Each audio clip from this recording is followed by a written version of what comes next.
નમસ્કાર મારા વાલા વિદ્યાર્થી ભાઈ બહેનો. હું કનુભાઈ ગુરુજી મહર્ષિ ક્લાસીસ YouTube ચેનલ અંદર આપનું હાર્દિક સ્વાગત કરું છું. આપણે સ્વાધ્યાય 14.1 શીખી રહ્યા છીએ. એની અંદર આગલા વિડિયોમાં દાખલા નંબર 1, 2 અને 3 શીખી લીધો છે. હવે દાખલા નંબર 4. નીચેનામાંથી કયો વિકલ્પ ઘટનાની સંભાવના ન હોઈ શકે? એની અંદર આપેલા છે 2/3, 2 -1.5, c 15%, d 0.7. બરાબર છે. હવે જો કોઈ પણ ઘટના e માટે મેં તમને થિયરી ની અંદર સમજાવ્યું છે કે કોઈ પણ ઘટના e માટે 0 less than or equal to p of e less than or equal to 1. આનો મતલબ એ થયો કે કોઈ પણ ઘટનાની સંભાવના એ 0 થી નાની એટલે કે ઋણ ના હોય અને 1 થી મોટી ના હોય. બરાબર છે.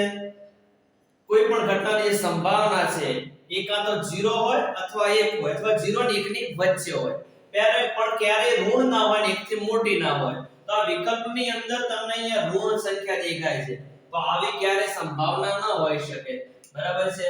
તો અહીંયા સીધો જ અહીંયા જવાબ લખી દેવાનો છે b -1.5.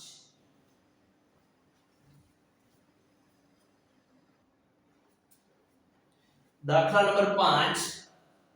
જો p of e બરાબર 0.05 હોય તો e નહીંની સંભાવના શું છે? હવે જો આપણે એક થિયરી અંદર એક સૂત્ર ભણ્યા છીએ, કોઈ પણ ઘટનાની સંભાવના અને એની પૂરક ઘટનાની સંભાવના એ બંનેનો સરવાળો 1 મળે એવું સૂત્ર આપણે શીખ્યા છે. જો એ સૂત્ર અહીંયા મૂકવાનું પહેલું p of e p of e બાર બરાબર 1. અહીંયા e ઉપર આ શીરો રેખા છે એનો મતલબ e નહીં કેવો થશે?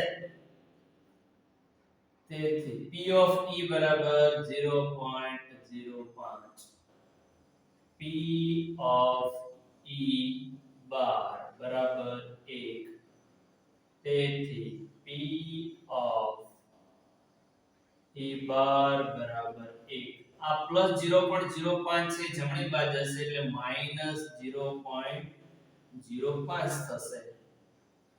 તેથી p of e બાર બરાબર કેટલા? જો હવે 1 માંથી 0.05 બાદ કરીએ તો 0.95 આવે. પણ જો તમને બાદબાકી ના ફાવતી હોય તો જો આ રીતના 1.00 માઈનસ 0.05 આ રીતે પોઈન્ટ નીચે પોઈન્ટ આવે અને 0.5 એ ઉપર બે સ્થાન ખાલી હતા તે 0 મૂકી દીધા. અહીંથી 10 કો લઈએ તો 0 આવશે. અહીંયા 10 માંથી ફરી પાછા 9 વધશે. અહીંયા આવશે 10 માંથી 5 જાય તો 5 9 એમના એમ 0.95. તો અહીંયા આપણને મળશે 0.95. એટલે અહીંયા જવાબ પૂરો થઈ જાય છે. પણ આને લખવું હોય તો લખી શકાય અહીંયા p of e નહીં બરાબર 0.95. ખૂબ જ સરળ દાખલો છે. બરાબર. મેં તમને આ સૂત્ર આવડવું જોઈએ. સૂત્ર ખાસ પાકું કરી દેજો.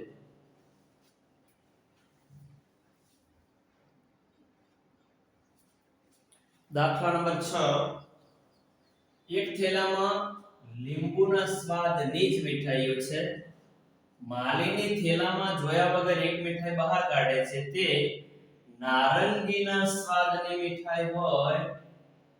નંબર 2 લીંબુના સ્વાદની મીઠાઈ હોય તેની સંભાવના કેટલી? હવે જો અહીંયા કોઈ ચોક્કસ સંખ્યા નથી આપેલી મીઠાઈની. તો જે થેલાની અંદર જે મીઠાઈઓ છે ને એના માટે આપણે કોઈ ચાલ ધારી લઈએ. અહીંયા આપણે મીઠાઈની સંખ્યા માટે n ધારીએ. ધારો કે થેલામાં n મીઠાઈઓ છે.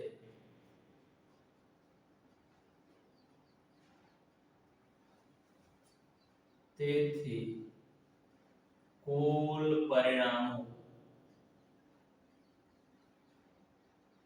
બરાબર સ્મોલ n. અહીંયા પરિણામોની કુલ સંખ્યા જે છે આપણને સ્મોલ n મળશે. હવે શરૂઆત કરીએ. પહેલી સંભાવના શોધીએ I.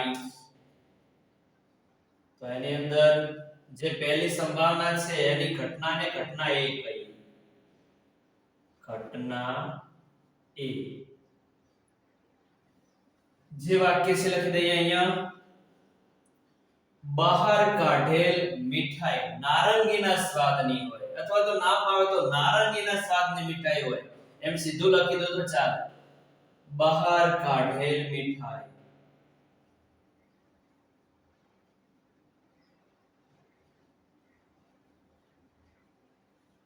બહાર કાઢેલ મીઠાઈ નારંગીના સ્વાદની હોય.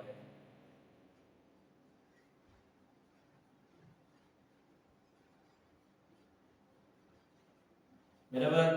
બહાર કાઢેલ મીઠાઈ નારંગીના સ્વાદ. એમાં થેલાની અંદર જો પહેલું જ વાક્ય કે થેલામાં લીંબુના સ્વાદની જ મીઠાઈઓ છે, તો નારંગીની તો અંદર છે જ નહીં.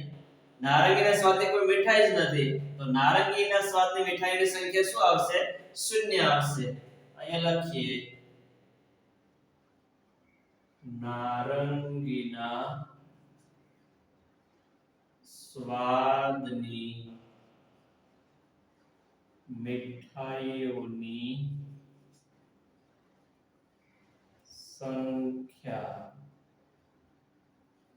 બરાબર 0. નારંગીના સ્વાદની મીઠાઈઓની સંખ્યા બરાબર 0. હવે પહેલી ઘટના હોય, પહેલી ઘટનાની તમે સંભાવના શોધતા તો ફરજિયાત સૂત્ર લખવાનું. તો સૂત્ર મેં તમને થિયરીમાં લખાવ્યું છે, આ રીતે લખાવ્યું છે. P of A બરાબર ઘટના A માટેના પરિણામો છેદમાં લખવાનું શક્ય કુલ પરિણામો. બરાબર છે. અથવા ચોપડીની અંદર પણ આપણે સરસ મજાનું સૂત્ર આપ્યું છે. ઘટના A ની સાનુકૂળ પરિણામોની સંખ્યા છેદની અંદર શક્ય કુલ તમામ પરિણામો. બરાબર છે. આ સૂત્ર ચોપડીનું છે, એ પણ તમે લખી શકો, પણ લખવા માટે આ ટૂંકું સારું રહેશે. ઘટના A માટેના પરિણામો છેદમાં શક્ય કુલ પરિણામો. બરાબર છે. અથવા ઘટના A ના ઘટકો છેદમાં શક્ય કુલ ઘટકો. આ રીતે પણ તમે સૂત્ર પણ ફરજિયાત પહેલી ઘટના હોય ને એની અંદર સૂત્ર લખવાનું. પછી આગળ ડબલ I, ટ્રિપલ I જે પણ છે એની અંદર સૂત્ર નહીં લખો ચાલશે, પણ એકવાર પહેલી વાર લખવાનું. હવે શક્ય કુલ પરિણામો આપણી પાસે કેટલા છે? n છે. હવે નારંગીના સ્વાદની મીઠાઈઓની સંખ્યા શું હતી? શૂન્ય છે, એકેય નથી. અને 0 ને કોઈ પણ સંખ્યા વડે ભાગો એટલે જવાબ શું આવે? 0. તો અહીંયા પહેલી જે ઘટના છે એની સંભાવના 0 આવશે. બરાબર. નારંગીના સ્વાદની મીઠાઈઓ હોય એની સંભાવના શું આવશે? 0 આવશે. ચલો હવે ડબલ I નો વારો. ડબલ I અહીંયા શોધીએ. તો હવે સરળતાથી તમે શોધી શકો. પહેલા આ ડબલ I છે એની ઘટના છે, અને આપણે B કહીએ. ઘટનાઓ જે છે એને હંમેશા કેપિટલ અક્ષરોના નામ આપવાના, A થી Z સુધીના. ઘટના B. હવે બહાર કાઢેલ મીઠાઈ લીંબુના સ્વાદની હોય. બહાર કાઢેલ મીઠાઈ લીંબુના સ્વાદની હોય.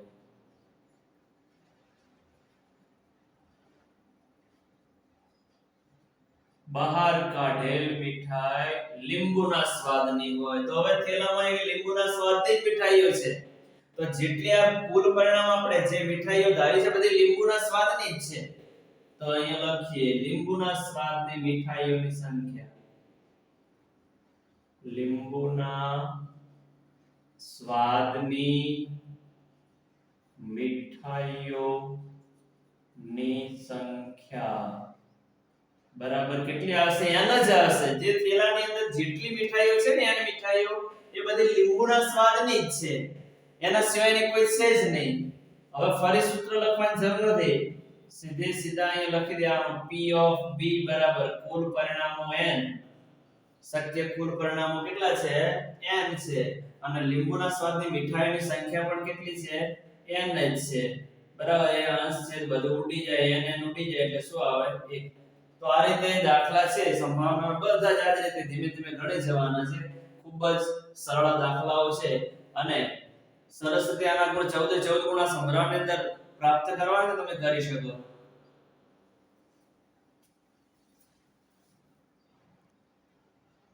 વિદ્યાર્થી મિત્રો, હજુ પણ મારી ચેનલ તમે સબસ્ક્રાઇબ ન કરી હોય તો સબસ્ક્રાઇબ કરી દેજો.